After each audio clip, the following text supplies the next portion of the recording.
But do you see conversation and face-to-face as a requisite mix within, if you will, call this a content marketing approach? I believe true content marketing, when it's done well, is multifaceted. So in our example, we have our annual Global Brand Simplicity Index, which is a study that ranks many of the world's leading brands based on how they are perceived to be vis-a-vis simplicity. But it's not sufficient. We believe if we take some insight from how people learn, there are essentially three modes of learning.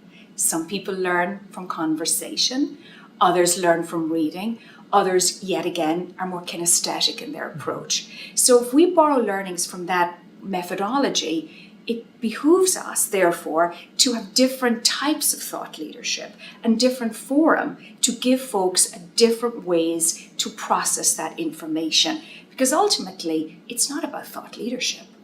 Ultimately, it's about implementing the learnings. And we're not successful when we publish a study. We're successful when brands improve on their performance within the study and when our clients benefit from implementing simplicity. So to stop at the study would be insufficient. Meet the Simplifiers jumps directly off of the Global Brand Simplicity Index. I believe that many of your interviewees have been featured on the index. Is that correct? That is correct. The premise of that is essentially the realization that behind every brand that is delivering a simple experience are leaders who inherently appreciate the power of simplicity and have the capacity to bring it to life. So our thought was, why not interview the CMOs and other leaders of brands who've performed well in the index and other brands that we see out there that we believe are delivering on simple experiences. Now, I suppose that some of these were already clients, but I'm guessing that many were not. Indeed, many of the brands in the Global Brand Simplicity Index, and indeed many of the CMOs whose work we admire, are not clients. Of course, I like to think of everyone as a future client. So I assume it's been a pretty good opportunity to meet people.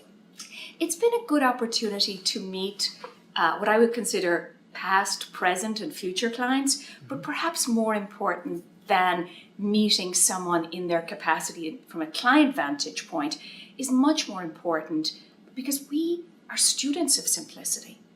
I deeply want to understand the mindset and the behaviors of the executives who are indeed custodians of brands that are delivering simple experiences. So from that vantage point, the learning that accrues to us is imminently more important than perhaps a project or some revenue, which may or may not occur. But the learning we glean from talking to these simplifiers, from asking questions of them, as distinct from pitching them, is vitally important and powerful if we're wise enough to truly listen to it and generous enough to share it with the community. Those, either a firm like yours or a brand side CMO who may not have started down this road yet, what would be your recommendation for a good first step if they want to begin to develop conversation as part of their toolkit? A number of steps I would recommend for brands who are seeking to develop conversation. The first is know your purpose. Establish a mission for your marketing organization. And once you're clear on that mission, then reflect on the role conversation will play in that. For us as a professional services firm, we're in the business of selling talent. It plays a large role. It will vary from firm to firm. The second recommendation is take a look at your community. Who is part of your ecosystem?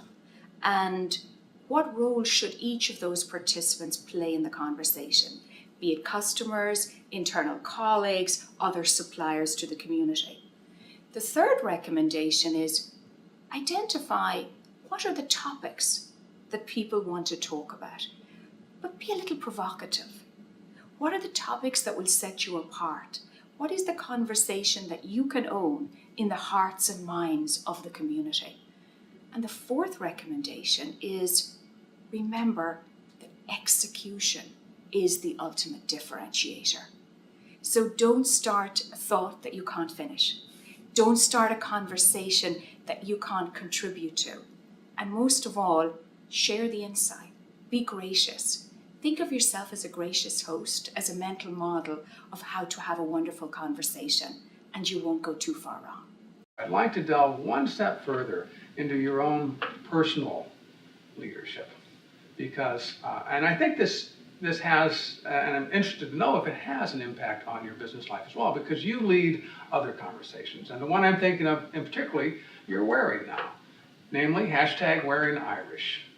Would you describe that for everybody, please, so they can know a little bit about? So, Wearing Irish is my fun passion project.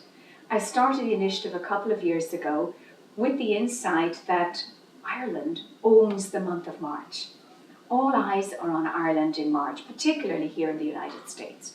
And Ireland has a very well-established brand as it pertains to entertainment and hospitality and even the tech industry.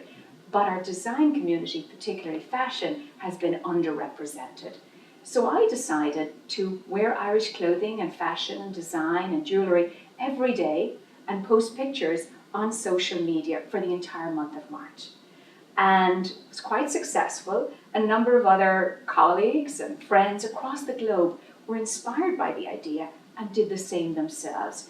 And we achieved quite a significant amount of publicity, traditional PR, and on social media.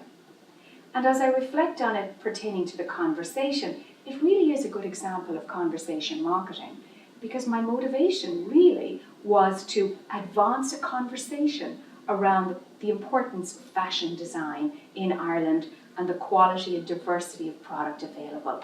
So it's been a wonderful conversation starter in my professional life as well. When I go to events, whether it's representing Siegel+Gale or otherwise, many people come up to me, many I don't know, and ask questions around Wearing Irish or share compliments around how they've enjoyed the initiative.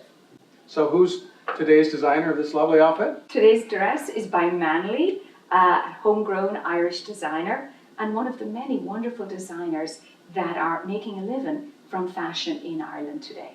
Well, thank you very much. I very much enjoyed the conversation, but I will let you go now with great thanks.